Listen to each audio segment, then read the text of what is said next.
In the shadows of Cold War secrecy, deep within the vaults of America's most classified archives, there lies a mystery so controversial, so bizarre that its very existence has been debated for nearly 4 decades. This is the story of Majestic. Others believe it's the most important secret ever kept by the US government.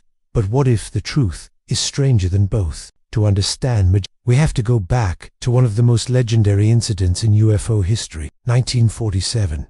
That summer, something fell from the sky near a ranch in New Mexico. The US Army Air Forces issued a statement. They had recovered a flying disc, but almost immediately, they retracted it, claiming, instead, it was a weather balloon. To most, that would have been the end of the story, but for others, it was the beginning of something much bigger. Fast forward nearly 4 decades, 1984, a quiet UFO researcher named Jaime Shandera receives a mysterious envelope in his mailbox. Inside, a roll of undeveloped film, no return address, no note. Curious, he develops it. What he sees changes the course of UFO research forever. The film contains images of what appear to be classified briefing documents for President-elect Dwight D. Eisenhower, dated 1952.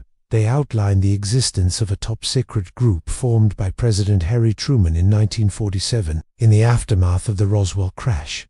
The name of this group, Majestic. According to the documents, MJ-12 was composed of 12 men leaders in the military, science, and intelligence communities. Their mission: to investigate extraterrestrial phenomena, recover alien technology, and manage public perception of any UFO incidents. Among them were real historical figures.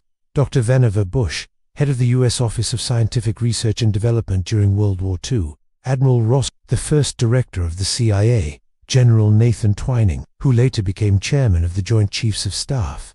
This wasn't a ragtag bunch of conspiracy theorists. This was the scientific and military elite. So, was it real? That depends on who you ask. The FBI released a memo in 1988 stating that the MJ-12 documents were completely bogus. Skeptics quickly pointed to formatting errors, incorrect military titles, and typewriter inconsistencies. They said the whole thing was a forgery, clever, but fake. But even skeptics had to admit someone went to incredible lengths to fabricate these files. And more curiously, the people named in the document, they were all real, and they were all involved in top-secret Cold War programs. One of the most mysterious voices in the MJ-12 debate is former Air Force intelligence officer Richard Doty. Doty has publicly admitted to being part of a disinformation campaign aimed at UFO. He says the government wanted to keep certain details secret, so they planted half-truths, distortions, and outright lies to confuse investigators. But when asked directly if MJ-12 was part of that campaign, Doty didn't give a straight answer. Instead, he said this: "There are things we seeded that were fake, and there were things we seeded that were very real." As word spread of the MJ-12 documents, the UFO community exploded. Researchers divided into 2 camps: believers and skeptics. The story went mainstream, appearing on talk shows, documentaries, and radio. And soon, pop culture caught on. TV shows like the X-Files and Dark Skies wove MJ-12 into their plot. Majestic 12 was no longer just a theory, it became a character, a symbol, a code for a hidden truth. Countless conspiracy books were written. Even video games referenced the group. Whether it was real or not no longer mattered. MJ-12 had entered the cultural bloodstream. But behind the public fascination was a deeper question.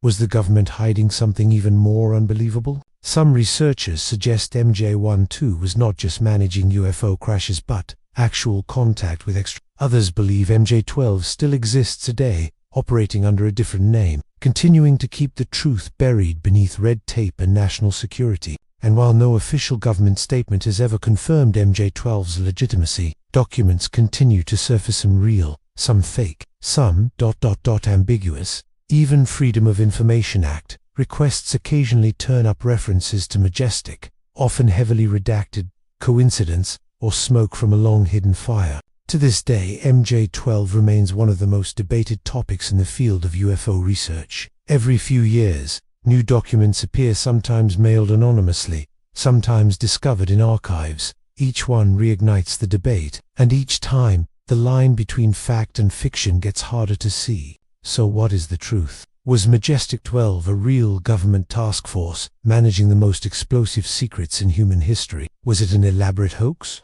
planted to discredit the UFO community? Or is it something else?